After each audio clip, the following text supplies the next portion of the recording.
On va aborder un sujet qui est devenu une question au final qui se pose tous les jours. La question c'est la suivante, l'intelligence artificielle est-elle devenue trop chère? Ce que je te propose dans cette vidéo, c'est qu'on puisse non seulement analyser les différents cas d'usage, mais aussi par rapport à mon retour d'expérience. Donc je t'invite à bien rester jusqu'à la fin parce qu'il y a pas mal d'informations qui sont importantes. Pour commencer, on va déjà regarder une chose parce qu'il y a 3 méthodes pour utiliser au final l'intelligence artificielle. On va donc commencer par la première méthode existante qui bien sûr est l'API. L'API, pour ceux qui ne connaissent pas, c'est tout simplement un endpoint qui va être mis à disposition par un provider et ce provider va tout simplement en fait fournir l'accès au modèle et nous on paye à chaque requête. Alors bien sûr ça a son lot d'avantages et ça a aussi son lot d'inconvénients. Néanmoins au niveau des avantages, c'est que si un fournisseur tombe en panne, on peut basculer sur un autre, on peut choisir le modèle qu'on veut où on veut. Par contre effectivement oui la facture va monter très vite, même sur des petits modèles. En gros, simplement, si jamais tu as un petit budget, l'API, c'est pas forcément ce que je vais te recommander dans un premier temps. Mais là, on est juste dans le cas où comment on fait pour fonctionner avec de l'IA, comment on peut l'utiliser. Pour qu'on puisse analyser en fait le coût d'une requête, on va par exemple ici prendre une demande avec 2000 tokens. On utilise le modèle Claude Opus 5 et admettons, il va nous générer une page qui fait un total de 100 000 tokens. En prenant compte de ce modèle, il aura donc coûté 2,51$ parce qu'on est à 5$ par million de tokens en entrée et 25$ par million en sortie. Si on avait fait la même chose avec Sonnet 5, ce serait 1,51$ parce que les tarifs sont différents. Et si on avait fait ça avec Haiku 4.5, ça aurait coûté encore moins cher car effectivement les tarifs sont différents. Mais ce qu'il faut pas oublier, c'est que là c'est encore le monde bisounours parce que quand on génère quelque chose qui fait 100 000 tokens, on n'aura pas forcément le résultat du premier coup. On aura la génération qui sera faite du premier coup, mais le résultat sera peut-être à peaufiner. Ensuite, on en vient donc à la deuxième méthode qui est tout simplement l'abonnement. La différence avec l'abonnement, c'est que ce soit Claude, que ce soit OpenAI ou peu importe le laboratoire ou le fournisseur, on paye un forfait fixe qui va être un peu plus généreux que l'API. On aura donc un peu plus de contraintes car on dépend du provider, mais par contre on économise de l'argent. Donc au niveau des avantages, effectivement le travail coûte beaucoup moins cher qu'une API, on consomme largement plus que le forfait coûterait au token, mais ça se passe uniquement chez le fournisseur. C'est-à-dire que si tu as un abonnement par exemple chez Claude Code, enfin du moins chez Anthropic, tu auras quand même beaucoup plus de réserves que si tu payais à l'API. Pour une comparaison très simple avec le même exemple que tout à l'heure, on fait toujours notre demande avec 2000 tokens, on utilise toujours le même modèle, on génère toujours le même nombre de tokens, sauf que là, peu importe en fait combien ça va générer, nous notre forfait est de 200$ par mois. On est limité à une session de 5 heures et on a aussi un plafond de 7 jours qui se remet à 0 toutes les semaines. Donc l'avantage c'est qu'on n'a pas besoin de compter impérativement combien on a dépensé dans notre journée. Ce que vous voyez à l'écran actuellement, c'est tout simplement ce que j'ai consommé depuis ma réinitialisation vendredi. Donc je suis bien sur le forfait max 20 fois, donc à celui à 200$. Réinitialisation vendredi à 8h du matin. J'ai échangé un peu plus de 194 millions de tokens. Si j'étais à l'API, je paierais 170€. Autant dire que ça coûte vraiment très très cher. Surtout qu'on est à 30€ de se rapprocher du plafond de l'abonnement, c'est-à-dire 200€ par mois. Mais ici, il y a une autre donnée qui est intéressante et c'est tout simplement celle-ci, car malgré que j'ai utilisé 170€ si j'utilisais l'API,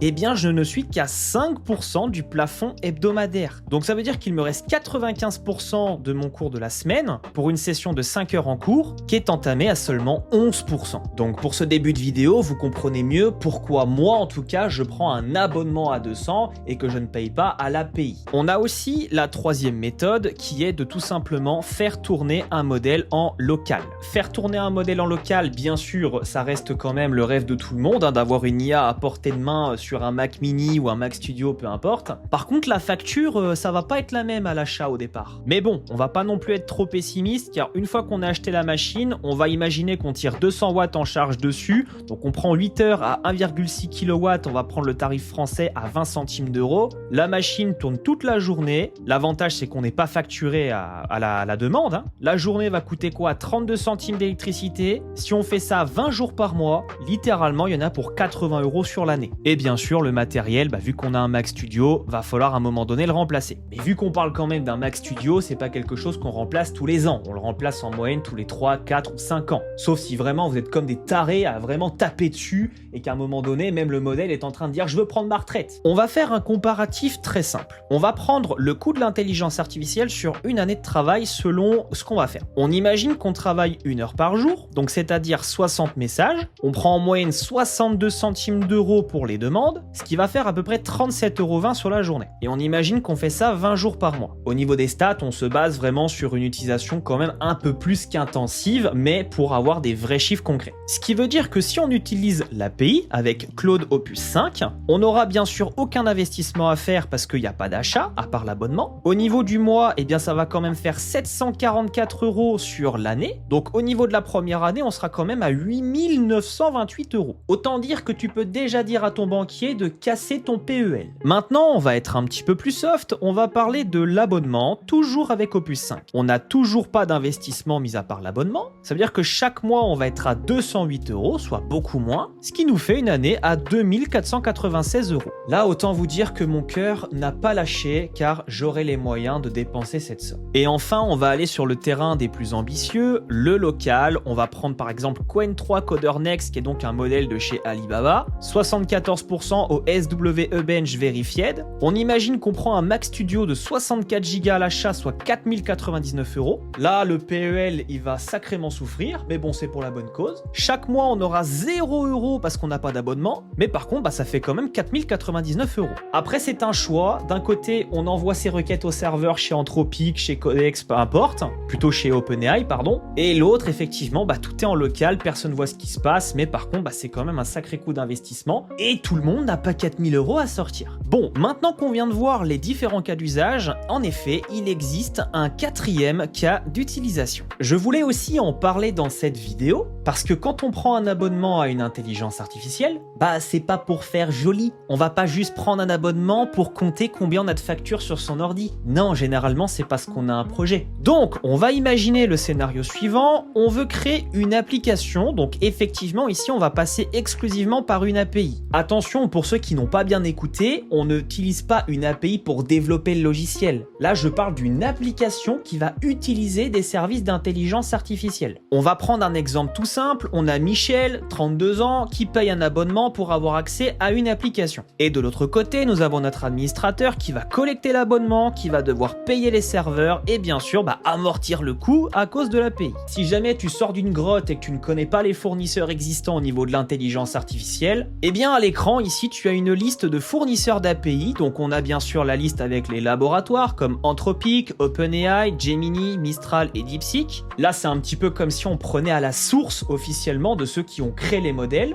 On a ensuite une autre famille qui sont donc les agrégateurs comme OpenRouter qui est très connu, Together AI, Fireworks AI, Grok et Hugging Face. Donc là ça va plutôt être la simplicité d'utilisation en dehors des plateformes officielles qu'on connaît. Et pour finir, on a également les services clouds comme Amazon Bedrock, Microsoft Foundry, Google Cloud, Cloudflare Worker AI et Vercel AI Gateway. On pourrait même loger Netlify dans le bordel, mais bon, c'est pas forcément le plus connu. Alors vous allez me dire, ouais, mais en fait, quel est le rapport avec le coût de l'intelligence artificielle de ce que moi j'utilise? Et encore une fois, comme je dis, on est en plein dedans. Parce qu'on va justement faire la simulation d'un business model de quelqu'un qui veut prendre de l'IA pour créer une application et derrière, en tirer de l'argent. Donc on va faire un petit plan business model tout pratique. Pour notre business model, on va prendre l'exemple d'une application de génération d'images par intelligence artificielle. En gros, au niveau du fonctionnement, ça ressemble à ceci. On a donc l'application avec notre utilisateur qui reçoit la demande. Derrière, on va avoir besoin d'un service de file d'attente pour justement traiter la demande de l'utilisateur. On va avoir un worker qui va appeler le modèle de génération d'image. Le modèle d'image va générer notre image et ensuite, il faut bien qu'elle soit stockée pour l'utilisateur. Bon, ça c'est la partie théorique de comment va fonctionner l'application. On n'est pas là pour faire une vidéo de la construire entièrement, juste pour voir comment ça fonctionne, le coût de l'IA, si c'est vraiment cher ou rentable. Pour avoir un ordre d'idée du coût de création, pour Gemini 3.1 Flash Image, on va être à 6 centimes de dollars par image. En comptant qu'on est en 1024 pixels, donc ça fait 67 dollars les 1000 images. Pour Gemini 3.3 Pro, on va être à 13 centimes de dollars, donc 134 dollars les 1000 images. Et si on veut se payer la Rolls-Royce des images, après c'est selon goût, on a GPT Image 2 à 21 centimes, ce qui fait 211 dollars les 1000 images. En gros, avec Gemini 3.1 Flash, si on a 1000 abonnés sur son application et qu'ils utilisent tous 150 images, ça fait 150 000 images par mois,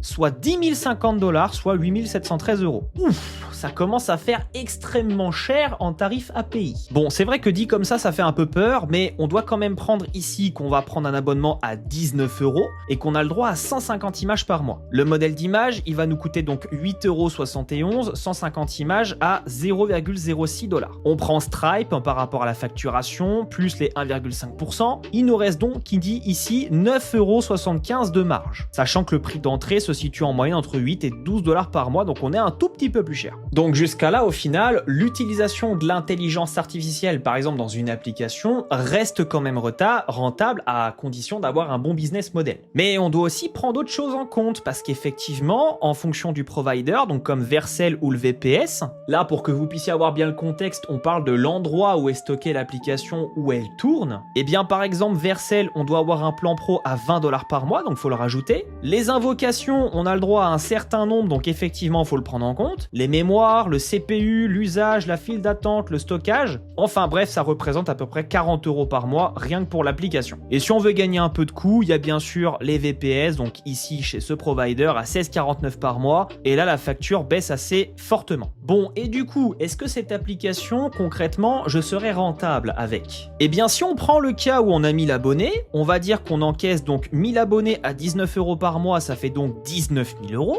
On a 150 000 images à 6 centimes de dollars, ce qui fait quand même 8 713 €. On prend la facturation Stripe, 1,5% et 0,25 € par abonné, ce qui fait 535 € en moins. L'hébergement, on sera à 40 € de facture. L'abonnement à l'intelligence artificielle, bah oui, on va pas la coder à la main l'application, on parle d'un vibe coder là. On prend en compte le forfait à 200 $ par mois, soit 173 €. Bon, en réalité, on est un peu plus proche de 216 € avec la TVA. En gros, ce qui nous reste, on va comptabiliser 50%, ce qui correspond à 9 539 €. Donc la question de est-ce que l'IA coûte cher, ça dépend comment en fait on voit la chose, ça dépend de la perspective. En tout cas, quand on a un bon business model, non, l'intelligence artificielle peut être rentable. Après, bien sûr, faut pas vivre dans un monde bisounours, le nombre d'abonnés, ça peut complètement évoluer. On peut très bien avoir 1000 abonnés en janvier, 1250 en février, 1150 en mars, et l'objectif après, c'est d'évoluer au fur et à mesure. Précédemment, on a vu un exemple sur un seul mois, et là, à l'écran, vous avez tout simplement le même exemple, mais cette fois-ci sur 12 mois. Si on prend donc 19 800 mensualité à 19 €, ce qui fait 316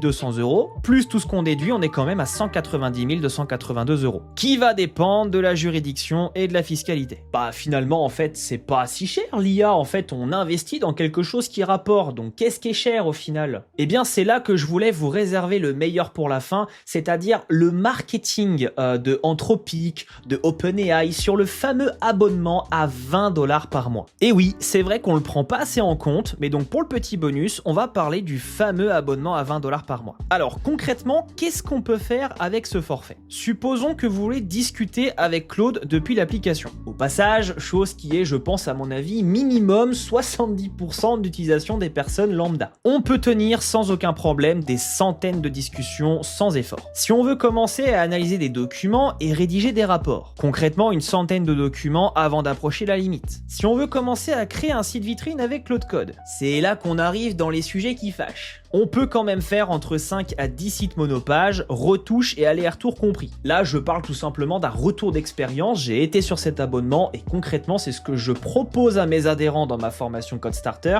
pour commencer avant de commencer à monter sur des forfaits plus élevés. D'ailleurs, c'est l'instant pub. Si tu as envie de créer des sites internet et pas que des sites internet, si tu as envie aussi de créer n'importe quel projet avec Claude, eh bien sache que j'ai une formation qui est disponible sur le premier lien que tu retrouveras en description et en commentaire. Dans cette formation, tu apprends tout simplement à utiliser l'IA la plus simplement possible pour apprendre à faire à peu près tout projet. Tu apprends principalement à faire du prompt, tu apprends simplement à utiliser Claude Code, tu apprends en fait comment on délègue des choses à une intelligence artificielle. Mais tu apprendras également plus de choses comme par exemple manœuvrer avec Git pour sauvegarder ton projet, sauvegarder avec GitHub, subs pour avoir ton code en sécurité. Et également, pourquoi pas, quelques hébergeurs comme Netlify et Vercel pour avoir ton site en ligne, mais que tu peux faire la même chose avec tout ce que tu veux. Enfin bref, je t'emmerde pas avec ça trop longtemps. Si ça t'intéresse, tu vas dans les commentaires et je t'attends. Allez, on revient à nos moutons. Si on veut cette fois-ci créer un projet et monter sa base de code, bon bah là, faut pas être fou, hein, on va l'échelonner et de bonnes skills vont quand même faire gagner un peu de quota. Et si on veut tenir une grosse base de code, bon bah là, concrètement, je pense que tu peux déjà oublier.